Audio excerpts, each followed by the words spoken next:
Hello my family, আসসালামু আলাইকুম। আপনারা সবাই কেমন আছেন? আশা করি অনেকটা ভালো আছেন। তো নতুন একটা ব্লগ ভিডিও নিয়ে আপনাদের মাঝে উপস্থিত হয়ে গেছি।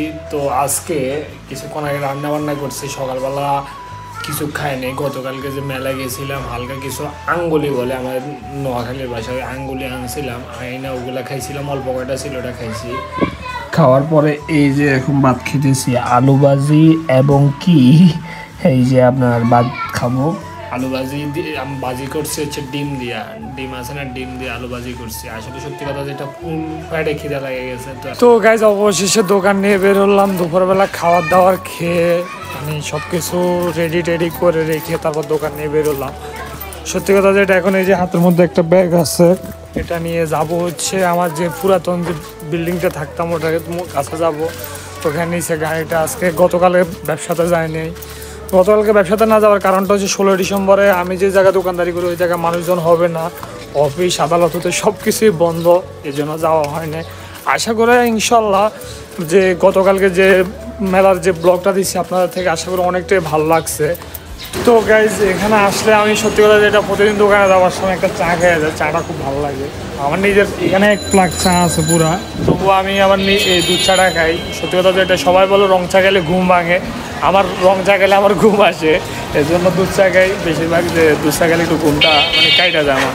তো গাইজ গাড়ি নিয়ে বের হয়ে গেলাম, অলরেডি সেক্টরের ভিতরে আছি। এই যে গাড়িটা, আর বর্তমানে সেক্টরের পুরোটাই ফাঁকা। গতকালকে ভালোই মানুষ ছিল সেক্টরের ভিতরে 16 ডিসেম্বর হিসাবে।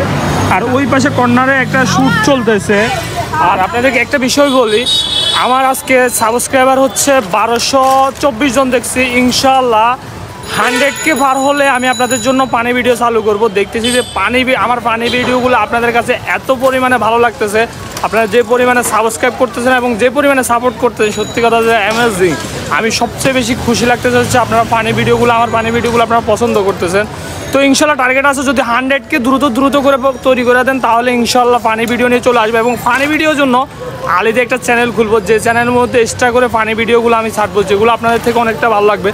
আর এখন বর্তমানে আমার কোনো নেই, আমার কোনো টিম নেই। আশা করি ইনশাল্লাহ যখন 100K হবে কিছু মানুষ নিয়ে একটা টিম তৈরি করব।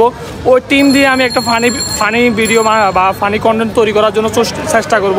ইনশাল্লাহ টার্গেট আছে ওমর ভাইয়ের মতোই করার জন্য। ওমর ভাই হচ্ছে আমার ওস্তাদের নিচে থাকতে হবে, ওস্তাদের কখনো উপরে যাওয়া যাবে না। মোটামুটি ভালো বেচা কিনা হচ্ছে, শুক্রিয়া আলহামদুলিল্লাহ। এই যে মিষ্টি পান সাজাইছিলাম একটাও নাই, আর নর্মাল পান শুধু একটাই আছে, এটা একটা কাস্টমারের জন্য আছে। আর সত্যি কথা যেটা বেচা কিনা যা হচ্ছে শুক্রিয়া। আর এই পাশে প্লাক্স পুরাটাই খালি। আজকে আমার সিগারেটটা একটু কম চলছে, আর সবগুলা মোটামুটি ভালোই চলছে। দোকানদারি মোটামুটি শেষ করে এখন বাসার দিকে যাইতেছিলাম, তো ভাবলাম যে আপনাদের সাথে একটু কথা বলি। তো এই যে দেখেন আমার মিষ্টি পান, এগুলো হচ্ছে আজকে পুরাটাই ক্লোজ হয়ে গেছে, রংটা একবারই নেই। আর এই পানও শেষ হয়ে গেছে। মোটামুটি যা বিক্রি হয়েছে আলহামদুলিল্লাহ। একটু সিগারেট আজকে একটু কম বেচা হয়েছে, আর সব কিছু মোটামুটি ভালোই বিক্রি হয়েছে। তো একটা কথা বলি, এখনও বর্তমানে জসিমউদ্দিনে জাম লেগে আছে। তো আপনাদেরকে সবাইকে একটা কথা বলি, একটা লোকে আমাকে কিছুক্ষণ আগে বলতেছে ভাই এরকম যানজট হলে ঢাকা শহরে চলা খুব মুশকিল।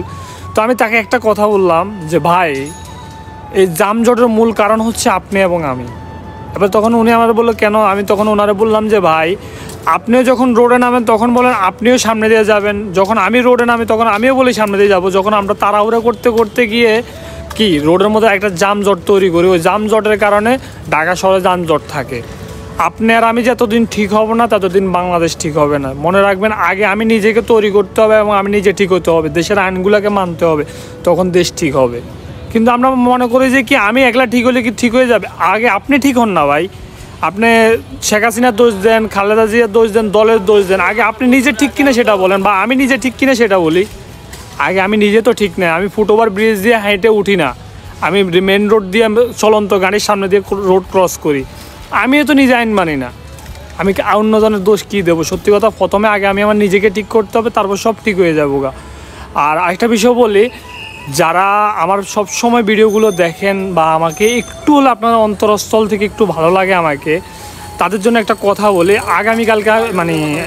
আগামীকালকে একটা ভিডিও করব, যে ভিডিওর মধ্যে আমার জামা কাপড়গুলোর বিষয়ে কথা বলবো এবং খুঁটিনাটি বিষয়গুলো বলবো। যদি আপনাদের হাতে 5টা মিনিট সময় থাকে ওই ভিডিওটা দেখবেন, আশা করে বুঝতে পারবেন যে এই রবিন কতটুকু স্ট্রাগল করতেছে এবং কতটুকু কষ্ট করতেছে। যখন আপনি দেখবেন তখন আপনি বুঝতে পারবেন। যদি সময় থাকে প্লিজ আপনাদের কাছে রিকোয়েস্ট রইলে ওই ভিডিওটা একটু দেখবেন। আগামীকালকে ইনশাল্লাহ ভিডিওটা করব, এর পরের দিন সন্ধ্যার সময় ভিডিওটা আমি পোস্ট দেব। যদি ভিডিওটা আপনাদের চোখের সামনে যায় একটু দেখেন, তাহলে বুঝতে পারবেন যে আমি কত কষ্ট করতেছি, তবুও দিন শেষে আপনাদের সামনে হাসি মুখে ভিডিও করতেছি, হাসি মুখে চলতেছি। কাউকে বুঝতে দিতেছি না যে আমি কতটুকু কষ্ট করতেছি। তো আল্লাহর কাছে শুক্রিয়া ভাই, আল্লাহ পাক আমার থেকেও কত মানুষ কষ্টে আছে। রোডের মধ্যে যাইলে আপনি তখন আমি মাঝে মধ্যে ওই যে কিছুদিন আগে রেল স্টেশনে রাত্রেবেলা খাবার নিয়ে গেছিলাম, কত মানুষ রেল স্টেশনে ঘুমাইতেছে, ঘুমানোর মতো তাদের জায়গাটা নেই। কিন্তু আমি দিন শেষে হাজারো কষ্ট বেদনা নিয়ে, মনের মধ্যে দুঃখ নিয়ে রাত্রেবেলা একটা ঘুমানোর জন্য ভালো জায়গা পাই। কিন্তু ওই মানুষগুলো ঘুমানোর জন্য জায়গা পায় না, না পায় খাওয়ার, না পায় শীতের বস্ত্র, না পায় কোনো কিছু পায় না। যেমন দেখেন আমার ঠান্ডা লাগতেছে, একটা গরম জ্যাকেট পরছি, গরম জামা পরছি, তার উপরে আবার কম্বল নিয়েছি। কিন্তু আপনি একটা রেল স্টেশনে যান, দেখবেন ওইটাও অনেকজনের কাছে নেই। দিন শেষে ভাই শুকরিয়া আদায় করতে হবে আল্লাহ রাব্বুল আলামিনের দরবারে।